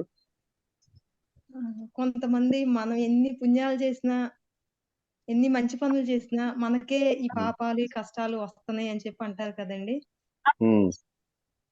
అంటే ఒక జన్మలో చేసినవి ఈ జన్మలో అలా వస్తా ఉంటాయి అంటారా? ఖచ్చితంగా జరుగుతాయి. అదే కాదు, ఇప్పుడు చూడండి, అందుకే ఇందా నేను చెప్పాను, ఈ జన్మలో 2 కర్మలు మనని ఎప్పుడు ప్రభావితం చేస్తుంటాయి. ఒకటి ప్రారంధ కర్మ, 2 ఆగామి కర్మ. ఇప్పుడు శివ నేను కలిపి ఒక కర్మ చేశాం, ఒకే పని చేశాం అనుకున్నాం. ఉదాహరణకి ఒక వ్యాపారం పెట్టాం, పక్కన షాప్ పెట్టుకున్నాం. ఆయన 10 లక్షల రూపాయలు, నేను 10 లక్షల రూపాయలతోటి వ్యాపారం పెట్టాం. నాకన్నా ఎక్కువ కష్టపడతా ఉంటాడు శివ, కానీ ఆయనకి ఎప్పుడు కూడా బిజినెస్ రాదు, అంతా నష్టాలతోనే జరిగిపోతా ఉంటది. పెట్టిన పెట్టుబడి కూడా దండకు వచ్చాడు. నాకేమో అంచెలంచెలుగా మరి ఓకందనట్టుగా లక్షల బిజినెస్ పెరిగిపోయి కోట్ల రూపాయలతోటి మారిపోయింది అనుకో. ఒకే షాప్తో పెట్టుకున్నా, పక్కనే పెట్టుకున్నా, ఒకే పెట్టుబడితో పెట్టుకున్నా, ఒకే వ్యాపారం పెట్టాం. మరి ఆయనకి ఎందుకు కిందకి వెళ్ళిపోయింది, మాకు ఎందుకు పైకి వెళ్ళిందంటే అది గత జన్మల ప్రభావమేగా. ఆయన నాకన్నా ఇంకా 4 గంటలు అతనే కష్టపడుతున్నాడు, ఎంతో శ్రమ పడుతున్నాడు. ఇప్పుడు చెప్పలా, నేను నా జీవితాన్ని నేను పరిశీలించుకున్నా. నేను ఏమీ కష్టపడలా, నా పని ఏదో నేను చేసుకుంటూ వచ్చాను. ఎల్ఐసి ఏజెంట్ గా చేసాము, లేకపోతే ఇంకోటి కూలి చేసాం, నాలు చేసాం, ఏదో చాలా పనులు చేసుకుంటూ వచ్చాం. అంచెలంచెలు కూడా వస్తుంది. మరి నా స్నేహితులు నా కళ్ళ ముందు ఉన్నాడు, 3 మంది కూడా ఎన్నో రకాల కష్టపడి శ్రమ పడితే వాళ్ళ జీవితాలకు అదోగతి సరిపోయాయి. దేనికంటే తర్వాత నాకు అర్థం కాల, ఎక్కడ దాకెందుకు. ఇప్పుడు ప్రాక్టికల్ గా మా బాబాయి మాది ఒకే చేను, ఒక అరెకరం చేలో చెరకు పావు ఎకరం పంచుకున్నాం. పంచుకొని ఈ సగా నుంచి ఉత్తర వైపు నీది, దక్షిణ వైపు మాది అనుకున్నాం. కానీ 2 సార్లు దున్నటం ఎందులో ఉద్దేశంతో మొత్తం కలిపి దున్నేసేవాళ్ళం. పసుపు వేసేవాళ్ళం, ఎరువు కూడా కలిపేసేవాళ్ళం, నీళ్లు కూడా కలిపి పెట్టేవాళ్ళం. దున్నబోయేటప్పటికి నాకు అసలు చాలా ఆశ్చర్యం వేసింది. దున్నబోయేటప్పటికి మా జుత్తేనేమో పసుపు బ్రహ్మాండంగా పండేటది, మా బాబాయ్ జుత్తేనే సగం పుచ్చు పడిపోయింది. కలిసిపోయి పని చేసాం, కలిపే ఎరువేసాం, కలిపే నీళ్లు పెట్టాం. కానీ ఆయనది వచ్చినప్పుడు ఒక పార్ట్ ఇదైంది. అట్లాగే ఒక ఇల్లు, ఒకే ఇంట్లో 2 భాగాలు చేసుకొని మరి సగం మేము మా ఉంటున్నాం, మా బాబాయ్ దాంట్లో సగం ఉంటున్నారు. పాపం ఆయన ఎప్పుడు 3 ఆడపిల్లలతో అన్ని సమస్యలు, అన్ని బాధలతోనే ఉంటారు. మరి ఒకప్పుడు నేను మా ఇంట్లో ఉన్నప్పుడు రూపాయి కూలికి వెళ్ళినప్పుడు ఒక చిన్న గదిలోనే నాకు సంసారం 20 సంవత్సరాలు సంసారం చేశాం. అన్ని వండుకోవటం, తినటం, కడుక్కోవటం, ఒకే మంచం, ఆ మంచం కింద నెట్టుకోవటం, దాదాపు 20 సంవత్సరాలు ఆ చిన్న గదిలోనే కాపురం చేసి నెట్టుకుంటూ వచ్చాం. మరి ఈనాడు కలలో ఊహించినటువంటి 1 ఎకరం స్థలంలో ఇల్లు కట్టుకొని ఉంటున్నాం మానస సరోవరంలో. అంటే ఏంటి, నేనేమి కష్టపడిందంటే ఏమీ లేదు. మరి అదేమంటే నాకు అర్థమైంది ఏంటంటే, ఏమో మనం చేసుకున్నానికి ఆ ఫలితాలు ఈ రకంగా వచ్చినాయి కదనే ఉద్దేశంతో ఆ సత్యం తెలుసుకున్న తర్వాత మరలా ఇప్పుడు కూడా మనం ఒక మంచి కర్మలు, ఓ పుణ్యకర్మలు లాంటి కర్మలు చేస్తే భవిష్యత్తులో మరుజన్మలో కూడా మనం ఇంకా అద్భుతమైనటువంటి జీవితాన్ని అనుభవిస్తాం అన్నటువంటి భావంతోనే ఈరోజు ఈ ధ్యానం, జ్ఞానం అని చెప్పి మానస సరోవరం ఏరి నిర్మించుకోవడం జరిగింది. ఇది ఒక రకంగా స్వార్థంతో చేసిన పని. ఇది స్వార్థం కన్నా నా స్వార్థం కోసం చేశాను. ఇక్కడ నాకు ఎంతమందికి ఈ అద్భుతమైనటువంటి జ్ఞానాన్ని తెలియచేసి, జ్ఞానం తెలియజేస్తే నాకు మరు జన్మలో ఇంకా మంచి జరుగుద్ది అన్నటువంటి ఒక స్వార్థంతో చేసిన పనులు. ఇంతకుముందు ఒక ఎగ్జాంపుల్ చెప్పారు సార్. హాస్పిటల్కి వెళ్తే ఇద్దరికి ఒకే డాక్టర్ ఒకటే మందు ఇచ్చినా ఒకరికి తగ్గింది, ఇంకొకరికి తగ్గలేదు. అది కూడా మనం కృత జన్మలో చేసుకున్న పాప పుణ్యాలు. మరి అంతే కదా. మరి ఎందుకు కారణం ఏంటి? డాక్టర్లే మారలా, ఒకే డాక్టరు, ఒకే మందు, ఒకే జబ్బు. ఒకళ్ళు తగ్గింది, ఒకళ్ళు తగ్గలేదంటే గతంలో చేసినటువంటి ఆ కర్మ ప్రభావం. ఇందా చెప్పినట్టు శివ నేను కలిసే వ్యాపారం చేసాం, కలిసి పెట్టుబడి పెట్టాము. ఆయనదో పక్కన షాపు, నాది పక్క షాపే. మరి ఆయనకి ఎందుకు ఇన్ని నష్టాలు, మాకెందుకు ఇన్ని లాభాలు అంటే ఇప్పుడు ఇందాక చెప్పాం, కారణం చెప్పాం. మరి ఒకప్పుడు మహామహులు ఎంతో మంది అధికారాల కోసం అర్రులు చేసేవాళ్ళు ఉన్నారు. ఛాయ్ అమ్ముకున్నాడు ఎవరు? మన మోదీ గారు. అమ్మాడా లేదా? ఒక టీ తాగే వ్యక్తి భారతదేశానికి ప్రధానమంత్రి అవుతాడని చెప్పి ఎవరు ఊహించారా? చెప్తే నమ్ముతామా? మరి ఒక చేపలో అసలు అబ్దుల్ కలాము, మీకు ఆయన చరిత్ర చూస్తే చదువుకోవటానికి కరెంట్ ఉండేది కాదు. బయట స్ట్రీట్ లైట్లు, రోడ్డు మీద ఉన్న స్ట్రీట్ లైట్ల కింద చూసి చదువుకునేవాడు. చేపలు పట్టే కుటుంబంలో, అంత నిరుపేద కుటుంబంలో వచ్చిన వ్యక్తి మరి భారతదేశానికి రాష్ట్రపతి అయ్యాడంటే ఊహల్లో అందుద్దా? అంతకన్నా ఎంతో ఉన్నతమైనటువంటి జీవితాలు ఉండి ఎంతో అధికారాలు వచ్చిన వాళ్ళందరూ కూడా ఉండారుగా. మన కళ్ళ ముందు దొరుకుతున్న సత్యాలు ఇవన్నీ కూడా నమ్మాలి. ఏది ఏమైనా అది ఒకే ఒకటి గుర్తుపెట్టుకోవాలి. ప్రతి కర్మ ఇది నాకు ఫలితాన్ని వస్తుంది, ఇప్పుడా భవిష్యత్తులోనా అనేది మనం ఊహలో పెట్టుకొని చేసే కర్మకు తగిన ఫలితం. ఎలాంటి కర్మ చేస్తే అలాంటి ఫలితం వస్తుందని సత్యాన్ని మనం గుర్తెరిగినప్పుడు అప్పుడు మనం ఎవరికి అపకారం చేయం, అన్యాయం చేయం, మోసం చేయం, దగా చేయం. ఇవాళ ఒకడికి అపకారం, అన్యాయం చేస్తే తాత్కాలిక లాభం పొందొచ్చేమో, కానీ తదనంతరం పడేటువంటి బాధ వడ్డీతో సహా చెల్లించాల్సిందే. నువ్వు ఎన్ని పూజలు, పునస్కారాలు, ప్రార్థన చేసి అయ్యో స్వామి అని చెప్పి ఏడుకున్నా ఏమీ ఫలితం లేదు. ఈ సృష్టి రహస్యాన్ని చెప్తాను. భగవంతుడు నాకు మంచి పూజిస్తున్నానుగా స్వామి, నా పూజ తగ్గట్టుగా ఎన్నో ప్రార్థన చేస్తున్నాను, నా మొర ఆలకించవేంటి అది ఇది అని చెప్పి భగవాన్ తిడుతూ ఉంటాం. ఒకసారి అసలు ఉన్నావా లేవా, నువ్వు శిల్పం తిడతా ఉంటారు కదా. భగవంతుళ్ళు కూడా రకరకాల భగవంతులని క్రియేట్ చేశారు. ఈ సృష్టిని గురించి నేను తెలుసుకున్న సత్యం ఏంటంటే, ఒక వస్తువు ఉంది అంటే ఆ వస్తువుని తయారు చేసినాడు ఒకడు ఉండాలా లేదా? ఇప్పుడు సెల్ ఫోన్ ఉందమ్మా, ఈ సెల్ ఫోన్ ఓం అంటే రాలా. ఈ సెల్ ఫోన్ ని తయారు చేసినట్టు ఒకడు ఉన్నాడు, వాడే క్రియేటర్. అట్లాగే అంటే మన కళ్ళ ముందు ఏదైతే ఉందో దాన్ని క్రియేట్ చేసినట్టు ఒకడు ఉంటాడు. అట్లాగే మన కళ్ళ ముందు సృష్టి ఉంది, ఈ సృష్టి కనబడుతుంది. ఈ సృష్టిని క్రియేట్ చేసిన ఒక సృష్టికర్త ఒకడు ఉంటాడు. అది అల్లానా ఏసా ఇవన్నీ మనకు అనవసరం. అది ప్రకృతి కావచ్చు, భగవంతుడు కావచ్చు, శక్తి కావచ్చు, ఇంకోటి కావచ్చు. ఆ సృష్టికర్త అనుకుందాం. ఆ సృష్టికర్త ఏం చేశాడంటే ఈ సృష్టిని సృష్టించి ఆ సృష్టిలో సమస్త జీవరాశులు కూడా సృష్టించిన తర్వాత ఈ జీవరాశులన్నిటికీ ఏమేమి కావాలో, ఎలాంటి ఆహారం కావాలో అన్ని ఆహారాలు, అన్ని సదుపాయాలు ఇచ్చిన తర్వాత ఒక ఫార్ములా ఇచ్చాడు. ఏంటంటే, చూడండి బాబు, మిమ్మల్ని ఈ సృష్టిని సృష్టించాను, ఈ సృష్టిలో మిమ్మల్ని కూడా సృష్టించాను, మీకు అద్భుతం జీవితాలు ఇచ్చాను. మీరు మంచిగా ఉండండి, ప్రేమగా ఉండండి, ధర్మాలు చేయండి, దానాలు చేయండి, పుణ్యాలు చేయండి అని నేను చెప్పను. అలాగే పాపాలు చేయకుండా ఉండండి, అన్యాయం చేయకుండా ఉండండి అని చెప్పను. ఎలా ఉంటారో, ఏం చేస్తారో అనేది మీకు సంబంధించిన విషయం, నేనేమి చెప్పను. కాకపోతే ఒక చిన్న ఫార్ములా ఒకటి ఉంది, అది తెలుసుకోండి. మీరు ప్రతి క్షణము ప్రతినిత్యం కూడా ఏదో ఒక కర్మ చేస్తూ ఉంటారు. ఆ కర్మకు తగ్గ ఫలితం మాత్రం ఖచ్చితంగా మీరు అనుభవించాల్సిందే, అది తప్పదు. ఒకవేళ మీరు కర్మ చేసి వచ్చి నన్ను ఎన్ని ఫోటోలు పెట్టి, ప్రార్థనలు చేసి, పొలుదండాలు పెట్టి, పూజలు పురస్కారాలు ఏం చేసినా నేను కూడా అశక్తుడు, నేనేమి చేయలేను. ఎందుకంటే అది మీరు చేసిన కర్మకి ఖచ్చితంగా మీరు అనుభవించాల్సిందే, దానికి నాకేమీ సంబంధం లేదు.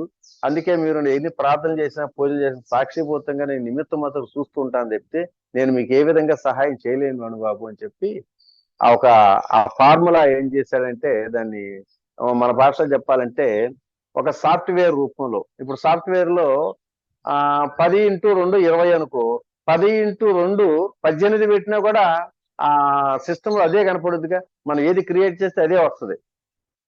సో అట్లాగే ఈ సృష్టి ఫార్ములాని దాన్ని ఏమంటారు, ఇప్పుడు ఈ మధ్య కాలంలో చిప్పు, ఆ చిప్పుల్లో ఆ ఫార్ములాని చిప్పుల్లో ప్రవేశపెట్టి ఆ చిప్పుల్ని ఎక్కడ రాశాడంటే ఈ సృష్టిలో ఉన్నటువంటి అన్ని జీవుల ఆత్మలో పెట్టేశాడు. ఇంకా ఎవడు తప్పుకోవడానికి లేదు. ప్రతినిత్యం ఎలాంటి కర్మ ఏం చేస్తున్నాడో ఆ చిప్పుల్లో రికార్డ్ అయిపోతుంది. ఒకడు దాన్ని శిక్ష చేయాల్సిన పని లేదు, సాక్ష్యాలు రుజువు చేయాల్సిన పని లేదు. ఆ సృష్టికర్తకి తెలుస్తుంది అనమాట. ఆ చిప్పుల్లోనే మొత్తం క్రియేట్ అయిపోయింది. ఆ చిప్పుల్లో నుంచే మెమరీ అంతా రికార్డ్ అయిపోయిన తర్వాత దాని దగ్గర పర్యవసానంగా వాడి జీవితం కొనసాగుతున్నట్టు. మన భారతదేశానికి రాజ్యాంగం ఎట్టకు సృష్టికర్తకి ఈ కర్మ సిద్ధాంతం అదే విధంగా అని చెప్పి మనం అనుకోవాలి. సో కాబట్టి దీనికి ప్రతి దానికి కూడా మనం చేసుకున్న కర్మే. ఇప్పుడు మనం ఒక రాజ్యాంగాన్ని సృష్టించి రాజ్యాంగం ప్రకారంగా అందరూ సుఖంగా జీవితాన్ని అనుభవించాలనే ఉద్దేశంలో పెట్టినప్పుడు ఇక్కడ విజయవాడలో ఒక రంగడు అనేవాడు ఒక మర్డర్ చేసి వచ్చి తర్వాత విషయం తెలుసుకున్న తర్వాత అయ్యోయ్యో నేను పొరపాటు చేశాను, నన్ను క్షమించండి, నేను ఇట్లాంటి పొరపాట్లు ఎప్పుడు చేయనని చెప్పి నాకు ఇది ఏమి శిక్ష అయ్యిద్దని చెప్పి జడ్జిని అడిగితే ఊరుకుంటాడా? ఖచ్చితంగా శిక్ష వేయాల్సిందే. సరే శిక్ష వేసాడు. శిక్ష వేసిన తర్వాత మోదీ గారు ఫోటో తీసుకొచ్చి ఇంట్లో పెట్టుకొని రోజు మోదీకి, అయ్యా మోదీ గారు నాకు బుద్ధి వచ్చింది, నాకు ఇంకా చెంపలేసుకుంటున్నాను, నేను పొరపాటు చేయను, దయచేసి శిక్షను రద్దు చేయండి అని చెప్పి రోజు ప్రార్థన చేసుకుంటూ కూర్చోబెట్టామనుకో, మోదీ ఫోటో తీసుకుని ప్రార్థన చేసామనుకో, ఏమైనా ఫలితం ఉంటుందా? అసలు ఈ ప్రార్థన మోదీ ఆలకిస్తాడా? మోదీకి ఏం సంబంధం? ఏమంటాడు? ఎవరన్నా పోయి అడిగి, ఏమండి నేను రోజు నీ ప్రార్థన చేస్తున్నాడండి, నీ ఫోటో పెట్టుకొని చేస్తున్నాడు, కనీసం కనికరించదంటే, అరే బాబు నా ఫోటోలు పెట్టి నాకు ప్రార్థన చేస్తే నేను కనికరించాడు, చేశాడు, తప్పు చేశాడు, ఆ శిక్ష అనిపించడానికి ఆటోమేటిక్ గా జడ్జిలు ఇచ్చారు, ఆ జైలు జీవితం వాళ్ళు ఇచ్చారు, పనిష్మెంట్ ఇచ్చారు, ఇది నాకేం సంబంధం లేదు. నేను ఇదంతటిని రాజ్యాంగాన్ని పర్యవేక్షించే దానికోసం నేను ఇక్కడ ఉన్నాను తప్పితే ఎవడు ఏ తప్పు చేశాడు ఆ తప్పుకి శిక్ష తగ్గించాలా పెంచాలా ఇవన్నీ నాకు సంబంధం లేదని అంటారు. అట్లాగే సృష్టికర్తకి ఏ విధంగా సంబంధం లేదు. ఆయన రాజ్యాంగాన్ని సృష్టించి ఇక్కడ జరగబోయేది జరిగేదంతా కూడా చిప్పులో పెట్టేది దాని ప్రకారం జరుగుతూనే ఉంటుంది. అంటే ఇక్కడ ఏది జరిగినా మన ద్వారా జరుగుతుంది అనేది. ఓకే, మరి చాలా టైం అయినట్టుంది. 7:10. సార్ ఫోన్ నెంబరు చెప్తాను, రాసుకోండి.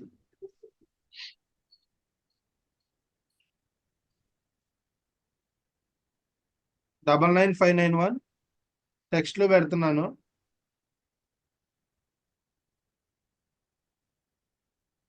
48406. మీరు ఏదన్నా అట్లాగే కృష్ణ, నన్ను అడగాలనుకుంటే అలాగే వాట్సాప్ లో మెసేజ్ పెట్టండి. మీ పేరు ఊరు పెట్టి మీకు ఏదైనా సందేహం ఉంటే వాట్సాప్ లో పెట్టండి, నేను రిప్లై ఇస్తాను. అలాగే విజయవాడలో కృష్ణానది ఒడ్డు తీరాన ఒక అద్భుతమైన మానస సరోవర ధ్యాన ఆశ్రమాన్ని మరి స్థాపించడం జరిగింది. మా కృష్ణా గుంటూరు జిల్లాలో అతిపెద్ద మెడిటేషన్ సెంటర్ మానస సరోవరం ధ్యాన కేంద్రం. మీరు ఎప్పుడైనా ఇటు విజయవాడ వచ్చినప్పుడు ఖచ్చితంగా సార్ నెంబర్ కూడా పెట్టాను, ఆ లొకేషన్స్ అవన్నీ కూడా దానిలో ఆల్రెడీ ప్రీవియస్ క్లాస్లో కూడా మనకి మానస సరోవరం మనం చూపెట్టారు. ఆశ్రమం చక్కగా నది ఒడ్డునే ఉంటుంది, చాలా బాగుంటుంది, అద్భుతంగా. మరి ప్రతి పౌర్ణమికి ప్రతి సండేకి కూడా అక్కడ 1 డే వర్క్ షాప్స్ జరుగుతూ ఉంటాయి. సో మీరు ఎవరైనా దగ్గరలో ఉన్న వాళ్ళు ఒకసారి వచ్చి విజిట్ చేయవలసిందిగా కోరుతున్నాను. ఆన్ ద వేలో జర్నీ చేసేటప్పుడైనా విజయవాడ మీద గుండా వెళ్తున్నప్పుడు అక్కడ ఆగి చూసి వెళ్ళొచ్చు. సో ఇది ఈరోజు సెషన్. ఎవరైనా రావచ్చు, ఎప్పుడైనా రావచ్చు. హైవేకి దగ్గరగానే ఉంటుంది. సో యూట్యూబ్ లో కూడా ఉన్నాయి. ఇది మామూలుగా నేను ఒక లింక్ పెడతాను, యూట్యూబ్ లో కూడా మానస సరోవరం గురించి ఉంటుంది, ఒకసారి చూడండి. ఒక మనిషి జీవితాన్ని ఎలా ఆనందంగా జీవించాలంటే రామిరెడ్డి సార్ నుంచే మనం నేర్చుకోవాలి. ఎందుకంటే అది ఈ వయసులో కూడా అటు భౌతికంగా ఆధ్యాత్మికంగా, మరి రీసెంట్ గా దుబాయ్లో ఇంటర్నేషనల్ స్విమ్మింగ్ లో కూడా ఈ వయసులో సార్ మరి యువకులతో పోటీపడి అక్కడ మరి ఫస్ట్ ప్రైజ్ రావడం అనేది చాలా అద్భుతమైన విషయం, అందరికి కూడా ఇన్స్పిరేషను. మనిషి సంపాదించడం కాదు, ఆ ఉన్న సంపాదనను ఏ సమయంలో దాన్ని ఎలా ఖర్చు పెట్టాలి, ఏ సమయంలో మనం దాన్ని ఎలా వినియోగించాలని దానికి మనం రామిరెడ్డి సార్ నుంచి నేర్చుకోవచ్చు. సో సార్ గురించి పొగడటం కాదు, ఇది సత్యం. చాలా మంది సార్ ఎక్కడ ఉన్నారు? అడ్రస్? విజయవాడ అమ్మ, విజయవాడ కృష్ణానది ఒడ్డున. ఓకే, మానస సరోవర్ ధ్యాన ఆశ్రమం అని కొడితే వస్తుంది. ఆ లైన్ లోనే అన్ని ఆశ్రమాలు ఉన్నాయి. మంత్రి సత్యనారాయణ అంటే అన్ని కూడా అక్కడే. Okay sir, okay okay, thank you. సార్ని మరి ఈ రోజు ఒకసారి కలుసుకొని సార్ దగ్గర జ్ఞానాన్ని తీసుకోవటం మనందరం అదృష్టంగా భావిస్తూ ఇది ఈ రోజు సెషన్.